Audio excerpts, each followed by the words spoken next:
नमस्कार दर्शक बंधु, आज हूँ अक्टोबर मास 4 तारिख शनिवार। चलतु नजर पकेबा देश विदेश प्रमुख खबर गुड़िक ता पूर्व चैनल नुआ थिले चैनल को सब्सक्राइब करी पाखर आसुवा बेल आइकन को ऑन करी रखंतु एमि लेटेस्ट न्यूज सर्वप्रथमे देखिबा पई।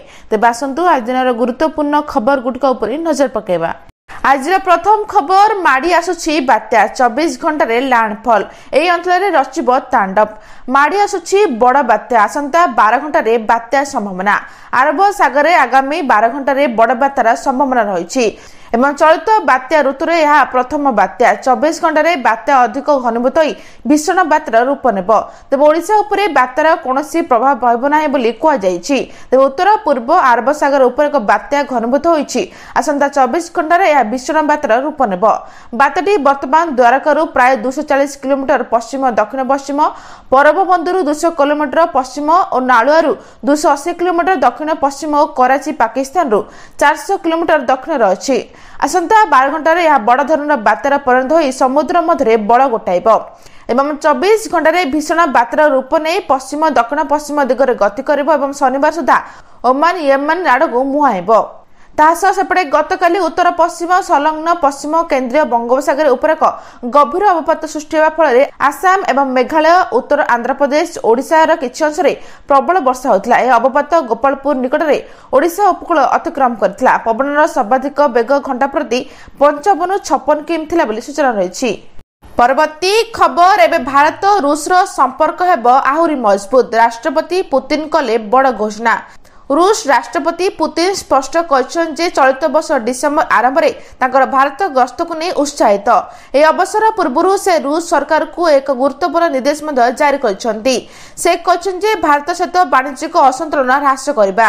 पुतिन को एही बयान एपरि समय आनिछि जेतेबेले भारत रूस रु प्रचुर परिमाण सस्ता अशोधित तैल किनुछि किंतु बदल रे रूस भारत रु कम सामग्री आमदानी करछि।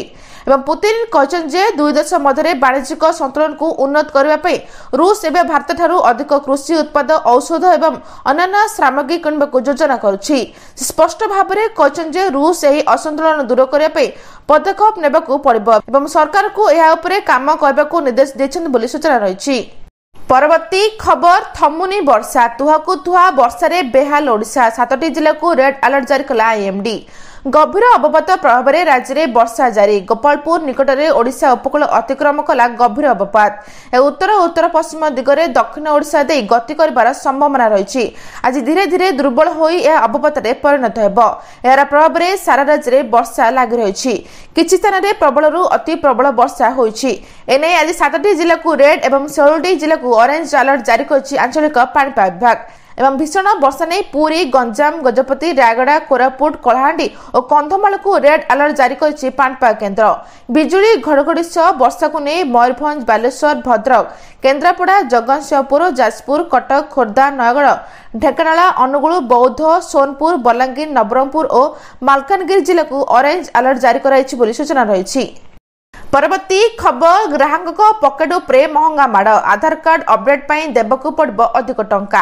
आपनक आधार कार्ड को अपडेट करबा एबे आपनक वॉलेट उपरे बोझ होई पारे। भारतीय अनन्य परिचय प्राधिकरण उदाई आधार संबंधी सेवा पे शुल्क वृद्धि घोषणा करिछि। ए नूतन शुल्क 1 अक्टोबर 2025 रु लागू हेबो एवं 30 सेप्टेम्बर 2028 पर्यंत वैध रहिबो। परवर्ती हार चार्ट 1 अक्टोबर 2028 रु 30 सेप्टेम्बर 2031 पर्यंत लागू हेबो एवं उदाई पूर्वरु जो सेवा पे 50 टंका किंबा 100 टंका नेउथिला एबे ताहा यथाक्रमे 75 टंका एवं 125 टंका हेबो एवं केवल एतिक नुहे परवर्ती चक्र अर्थात 2028 रु या हार गुडिक आहुरी वृद्धि पाइबो बोली सूचना रहिछि। परवर्ती खबर 27 लाख चाषी को मिला 21तम किस्ती। आपण केबे पाइबे जानंतु। प्रधानमंत्री किसान सम्मान निधि योजना अधीन रे हिताधिकारी चाषी माने दीपावली पूर्व सेमानकर 21तम किस्ती पाइछंती। शुक्रवार केंद्र सरकार 3टी राज्यर समस्त योग्य चाषी को प्रधानमंत्री किसान योजनार 21तम किस्ती पठाइछंती। सेप्टेम्बर 26 तारिख रे केंद्र कृषि मंत्री शिवराज सिंह चौहान प्रधानमंत्री किसान योजना अधीन थिबा पंजाब, हिमाचल प्रदेश एवं हरियाणा चाषी को बैंक अकाउंट को 2000 टंका लेखाएं स्थानांतरण करथिले। केंद्र सरकार केवल 3टी राज्य पर प्रधानमंत्री किसान सम्मान निधि योजनार 21तम किस्ती निर्धारित समय पूर्व जारी करिसेंती। ए 3टी राज्य होची हिमाचल प्रदेश, पंजाब एवं उत्तराखंड। ए किस्ती एही राज्यगुड़िकर चाषी मानकु निर्धारित समय पूर्व दिया जायछि। ए राज्यगुड़िकर चाषी माने संप्रति प्रबल वर्षा, बन्या एवं भूस्खलन भली विपजर सम्मुखीन होइछंती, जहा सेमानकर फसल एवं चाष को गुरुतर भाव में प्रभावित करछि एवं समस्त चाषी मानकु खूब शीघ्र दीपावली पूर्व पाइपारती बोली सूचना रही। परवर्ती खबर ऑपरेशन सिंदूर 2 रे पाकिस्तान भूगोल बदलाई देबु, पाक को बड़ चेतावनी देले भारतीय सेना मुख्य। भारतीय सेना मुख्य जनरल उपेंद्र द्विवेदी पाकिस्तान को एक बड़ चेतावनी देइछंती। सेना मुख्य स्पष्ट भाव में पाकिस्तान को चेतावनी देइछन जे ताकू आतंकवादी बंद करबाकू पड़िबो, नचेत यह भूगोल बदलाई देबो भारत। भारतीय सेना मुख्य पाकिस्तान को गंभीर चेतावनी देइछंती। जनरल उपेंद्र द्विवेदी कहछन्ते ऑपरेशन 2.0 रे स्वयंजता अवलंबन कराजिबो नाही एवं परवर्ती समय पाकिस्तान मानचित्र भी रहबो नाही बोली से चेतावनी देइछंती। परवर्ती खबर सुभद्रार तृतीय किस्तु बाद पड़ती 4 लाख महिला। विधानसभा उठिला सुभद्रा योजना प्रसंग। 3,69,352 जन महिला सुभद्रा तृतीय किस्तु बाद पड़ती। से द्वितीय किस्तु बाद पड़ती 1,83,858 जन। सुभद्रा प्रथम किस्त 1,02,80,092 जन महिला उपकृत होते। द्वितीय किस्त 1,96,307 जन महिला टंका प्रदान कर जायतिला। मात्र तृतीय किस्तु बाद पड़ती 6,96,955 जन। मोट 1,09,27,894 जन सुभद्रा टंका पाइबाकू आवेदन करथिले। विधायक गणेश्वर बेहरा प्रश्न में उपमुख्यमंत्री प्रभात परिडा सुभद्रा योजनार महिला को स्वावलंबी करने को मिलुवा टंका प्रसंग में निजर उत्तर रखिछन्ति बोली सूचना रही। परवर्ती खबर अमेरिका ब्रिटेन रे काया विस्तार Kalani कोरोनार XFG status variant. WHO देला चेतावनी। लोके हेलानी छानिया जे पुणी फेरानी कोरोना माड़ी आसुछि। कोरोनार भाइरस पुणी एक नुआ भारिएंट। कोविड-19 निकट में उभा होतिला XFG भारिएंट, जाको स्टेटस मध्य कुआ जाय। पुणी थे चिंता सृष्टि करुछि, जहाकु ने WHO मध्य चेतावनी जारी करछि। ए प्रकार भाइरस चलित वर्ष जनवरी दक्षिण पूर्व एशिया रे प्रथम चिन्हट होतिला एवं वर्तमान यह अनेक देश में व्यापीबारे लागिछि। विशेषज्ञ अनुसार एही मामला क्रमागत भाव में वृद्धि पाउछि, जहाकु ने भारत समेत समग्र विश्व को सतर्क रहबाकू चेतावनी दैछि WHO।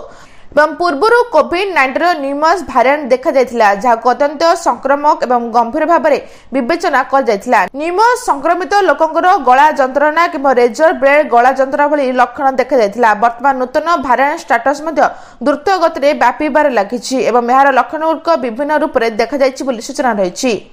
परवर्ती खबर दशहरा परे कमिला सुना रूपा दर 22 कैरेट एवं मात्र एतिक टंका। धनतेरस पूर्व ग्राहक खुशी खबर, दशहरा पर कमिला सुना दर। जदि आपण सुना किणवाक भावुंट तेबे थरे नजर पकातु भारतीय बजार में आज केते रही सुना दर। तेबे भारतीय बजार में आज 24 कैरेट सुना मूल्य 1,17,334 टंका रही। सेपरी 22 कैरेट सुना दर ह्रास पाई। राजधानी भुवनेश्वर में 24 कैरेट सुना मूल्य 10 ग्राम पिछा 1,18,040 टंका रही बेले 22 कैरेट सुनार मूल्य 1,08,002 टंका पहुंची। सेपरी जातीय राजधानी नुआदिल्ली 24 कैरेट सुनार मूल्य 1,18,830 टंका एवं 22 कैरेट सुनार मूल्य 1,08,940 टंका रही सूचना रही। परवर्ती खबर बिना सिम कार्ड रे नियंतु कॉल एवं इंटरनेट मजा। जियो एयरटेल पर बढ़ुची टेंशन। 4G सेवा आरंभ होगा पर बीएसएनएल एबे यार ई सिम सेवा आरंभ करिछि। जा देखा जाइछे बीएसएनएल यार सेवा को उन्नत करबा एवं नूतन सेवा प्रचलन करबा पर ध्यान देई घरोई कंपनी गुड़क सहित प्रतियोगिता करबा को प्रस्तुत होउछि। तेबे आसंतु जानिबा ई सिम केउ नेटवर्क रे काम करे। एपर्यंत केवल रिलायंस, जियो, एयरटेल एवं वोडाफोन, आइडिया भली घरे टेलीफोन कंपनी गुड़क ई सिम सेवा प्रदान करथिले। तथापि एबे सरकार टेलीकॉम कंपनी बीएसएनएल मध्य यार ग्राहक मानक पई यार ई सिम सेवा आरंभ करिछि एवं यार अर्थ होछि बीएसएनएल उपभोक्ता माने कोनोसी फिजिकल सिम बिना कॉल कर परबे एवं इंटरनेट व्यवहार कर परबे पुलिस सूचना रहिछि। आज पई एतिकी दर्शक बंधु भिडियोटी भल लागले चैनल को गोटे लाइक करी सब्सक्राइब करी शेयर करबा जम्मा भी भूलंतु नै। रहउछि नमस्कार।